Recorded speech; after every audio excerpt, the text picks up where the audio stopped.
also, no, I've never voted for a Marcos or a Romualdez in my entire life. I'm a fierce anti-Marcos even up to now, no.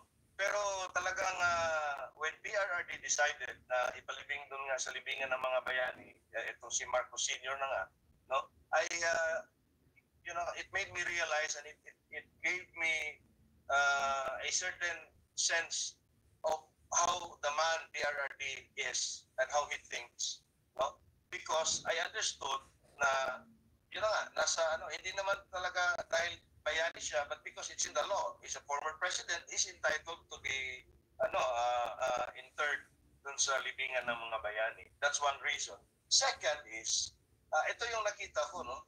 PRRD was willing to sacrifice his political capital and cross party lines just to bury the stigma and the pain of the Marcos years, para mawala na yung Marcos discussion at the whole country can move on in unison, whether you're a Marcos loyalist, you're a yellow fanatic, or just at the center. So yun na nga, no? Pero yun na nga, ang nangyari ngayon, history is repeating itself.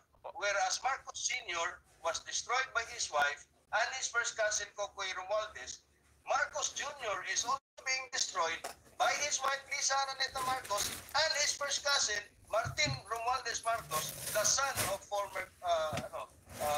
the son of Cocoy Romualdez. Yeah. Talagang gising. Senator.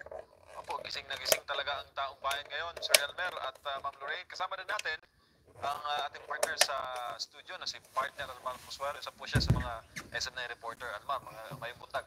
Yes, mayong buntag MJ at mayong buntag kay Doc Lorraine at kay Sir EB. Sir, kumustahin ko lang dyan sa Cebu kasi marami nang nananawagan na yung people power. Kumusta dyan sa Cebu, sir?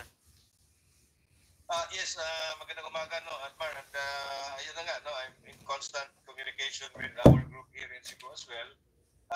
I don't know, probably tomorrow we'll be having a meeting, no? Siguro meron din kaming mga parallel actions, no, dito sa Cebu. We've spoken about